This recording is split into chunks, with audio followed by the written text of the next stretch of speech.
Oke, mungkin ini bisa dipahami bahwa Kiai Imad, bukannya, berhenti, mengkaji nasab, tetapi memandang bahwa ini, masalah polemik nasab itu udah selesai sebetulnya, tinggal bagaimana masyarakat penerimaannya. Dan di bawah, saya melihat itu ada penerimaan antara plus dan, positif dan negatif. PWILS katakan, yang mendukung terhadap kajian Kiai Imad, kemudian juga menjadi, garda terdepan. Di sisi lain, juga ada kelompok-kelompok organisasi lain yang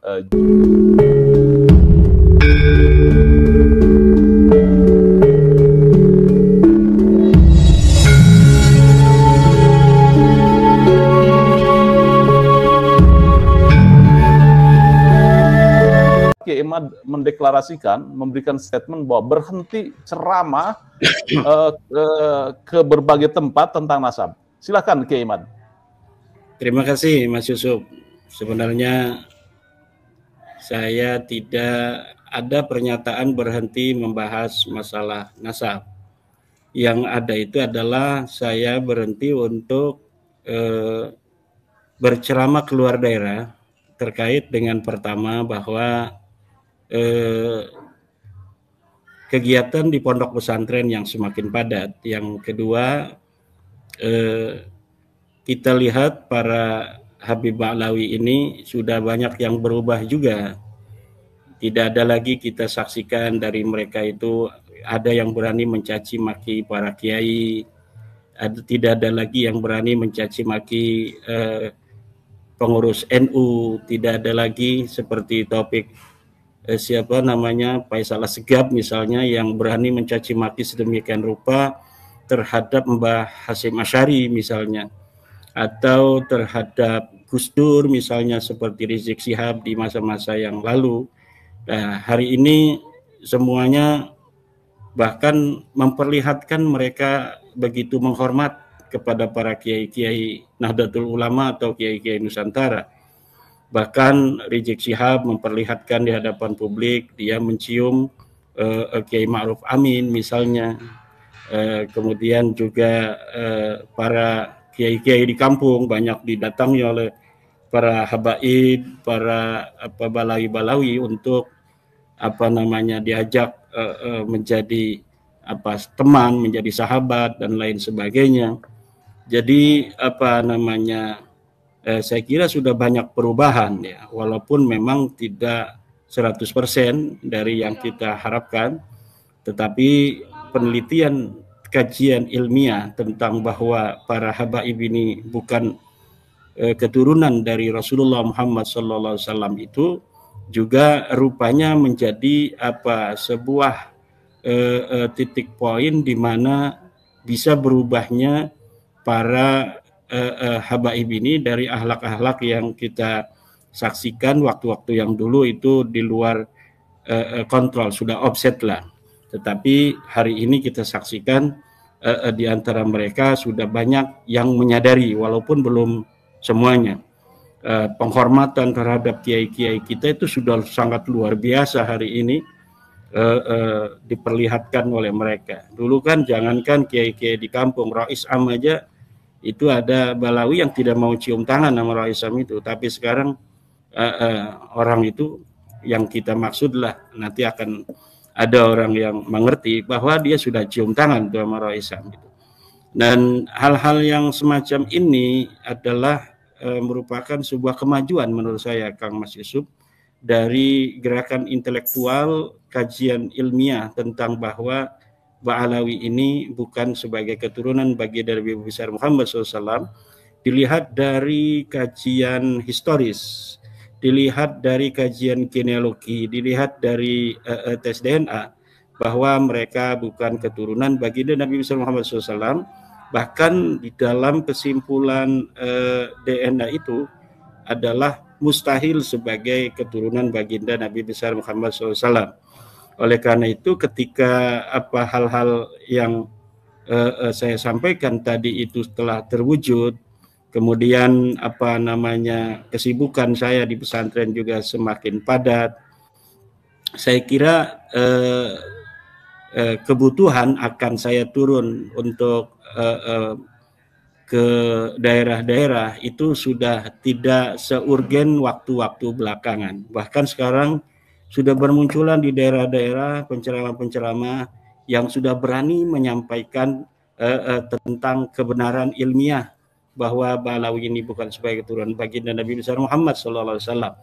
Dan itu adalah merupakan sebuah kemajuan karena di titik itu ada kebangkitan dari masyarakat, dari ulama-ulama kita di kampung, dari warga-warga NU yang dulu mereka memiliki keraguan, melihat akhlak-akhlak yang kurang baik, akhlak-akhlak yang jelek, tetapi mereka ada ketakutan, takut kualat, kemudian takut tidak mendapat syafaat.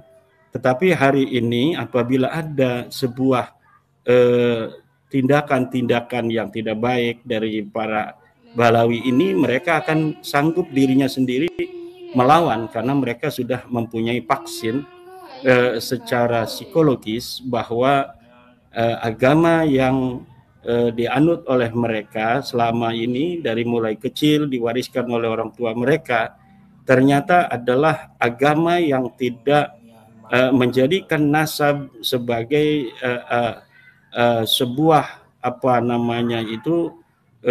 hal yang amat penting, tetapi ketakwaan dan ilmu itulah yang paling penting di dalam agama Islam, agama yang mereka anut sejak kecil, agama yang diwariskan oleh nenek moyang mereka sejak kurang lebih 500 tahun yang silam.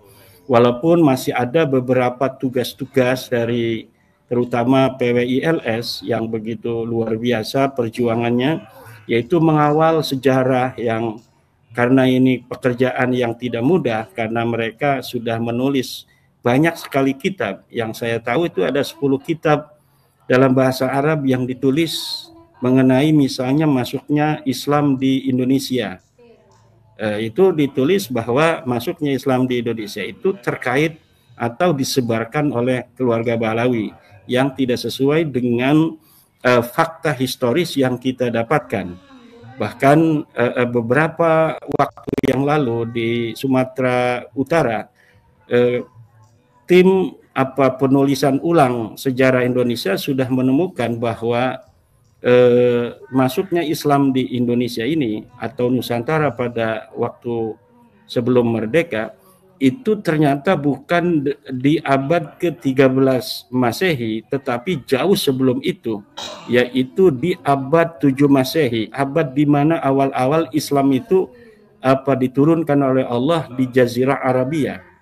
Nah, apa yang ditemukan oleh tim pencatat ulang sejarah Indonesia yang diketuai oleh Bapak Profesor Dr. Jajat Burhanuddin, bahwa ternyata di Bongal di Sumatera Utara itu sudah ditemukan koin dari dinasti Umayyah. Dinasti Umayyah, sebuah koin yang berangka tahun 79 Hijriah. Ada di Bongal, Sumatera Utara. Ini menunjukkan bahwa Islam sudah masuk pada abad-abad pertama perkembangan atau diturunkannya Islam di Timur Tengah. Jadi pada tahun-tahun itu atau sekitar itu tahun 79 Hijriah atau abad 7 Masehi itu sudah ada interaksi penyebaran Islam antara para pendai dari Asia Barat atau dari Timur Tengah ke Nusantara ini. Nah, artinya sangat jauh sekali dari sejarah-sejarah yang ditulis oleh Balawi mengenai masuknya Islam di Indonesia, di mana menurut beberapa buku-buku yang ditulis oleh Balawi itu Islam disebarkan oleh mereka, padahal Islam telah menyebar di Indonesia ini dimulai dari abad pertama Hijriah atau abad ke-7 Masehi, dengan ditemukannya bukti arkeologis berupa koin dari Bani Umayyah yang saya sebutkan tadi. Memang waktu itu belum begitu masif penyebaran Islam di Indonesia, karena dalam penelitian Profesor Agus Nyoto bahwa menyebarnya Islam di Nusantara secara masif baru pada abad ke 14 dan 15 Masehi, di mana ketika itu para wali songo hadir dalam menyebarkan agama Islam dengan metodologi baru.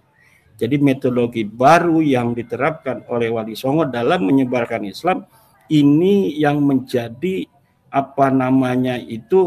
energi yang sangat luar biasa menyebarnya Islam di Indonesia secara cepat. Pak Agus Sunyoto waktu itu menerangkan hanya sekitar 40 tahun itu Islam menyebar ke seluruh Nusantara menjadi mayoritas di tanah Nusantara ini. Nah, jadi oleh karena itu PWILS harus betul-betul memperhatikan ini, yaitu terutama dalam sejarah, mengawal sejarah dari pembelokan-pembelokan, kemudian juga tugas-tugas lain belum selesai seperti memperhatikan makam-makam palsu yang coba dirubah sejarahnya, dirubah namanya oleh orang-orang yang tidak bertanggung jawab dengan diatasnamakan Balawi itu. Oleh karena itu saya melihat Mas Yusuf, PWILS sebagai sebuah organisasi yang berkomitmen untuk menjaga warisan budaya masyarakat Indonesia, baik warisan yang diterima dari masa Islam maupun sebelumnya yang tidak bertentangan dengan ajaran-ajaran Islam, kemudian mengenai peran-peran penting kesejarahan Indonesia yang dimiliki oleh putra-putri Indonesia yang mau dibelokkan ke arah yang lain, seperti tentang klaim bendera Indonesia itu adalah atas usulan dari seorang Habib, kemudian hari proklamasi juga ditentukan oleh seorang Habib, kemudian banyak hal-hal lain yang masih terus diperjuangkan oleh perjuangan Wali Songo Indonesia. Mungkin demikian Kang Mas mengenai alasan-alasan bagaimana kalau saya memutuskan untuk tidak berceramah ke daerah lagi. Ya, Kiai, artinya hanya ceramah ke daerah saja tentang nasabah Alawi, ya, tidak menerima undangan begitu ke daerah. Tapi tidak berhenti untuk mengkaji nasab ini. Wah, enggak dong. Kita ini artinya begini, kajian itu kan pasti ada waktunya ya kan. Tetapi saya kira sampai hari ini kesimpulan ilmiah bahwa Balawi bukan turun Nabi itu sudah konklusif, Kang Mas. Kenapa? Karena dari bantahan-bantahan yang ada itu tidak menjawab daripada tesis saya. Misalnya, saya menantang dari pihak Balawi untuk mendatangkan kitab nasab sebelum pengakuan Ali As-Sakran tahun 895. Apakah ada kitab nasab yang menulis mereka sebagai turunan Nabi? Tidak ada. Apakah ada kitab sejarah yang menulis Faqih Muqaddam pada abad ke-6 Hijriah? Tidak ada. Atau ke abad ke-7 lah, abad ke-7 Hijriah, karena Faqih Muqaddam itu 650 Hijriahan. Itu apakah ada yang mencatat dia sebagai sosok historis? Tidak ada. Nah, kemudian tes DNA yang merupakan sebuah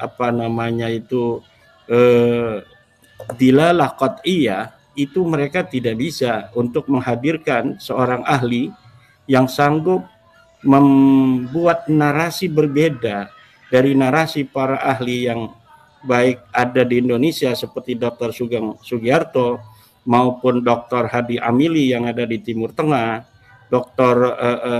Abdullah As-Suaibi yang ada di Yaman, atau Dr. Klosov atau apa itu namanya dari Rusia. Itu bahwa sebuah haplogroup dari orang-orang yang bersepupu itu harus sama kalau mereka menganggap diri mereka mempunyai satu kakek bersama. Nah, hari ini ada orang-orang yang mengaku keturunan Nabi dari marga Al-Abadilah misalnya yang ada di Saudi, kemudian dari Al-Jammaz, kemudian dari Al-Idrisi, semuanya sama J1. Nah, kemudian ada yang mengaku lagi dari Ba'alawi, haplogrupnya G. Nah, kalau kita mengakui semuanya ini adalah sebagai keturunan Nabi, berarti harus ada sebuah formula kesimpulan bahwa seorang yang bersepupu dengan orang lain dalam keadaan satu kakek, dia sama-sama laki-laki, itu boleh tidak sama haplogrupnya. Dan ini sampai saat ini mereka tidak bisa untuk membawa seorang ahli untuk menyampaikan hal tersebut karena memang DNA itu cara kerjanya demikian bahwa YDNA seorang ayah akan mewariskan YDNA itu kepada anaknya DNA yang sama.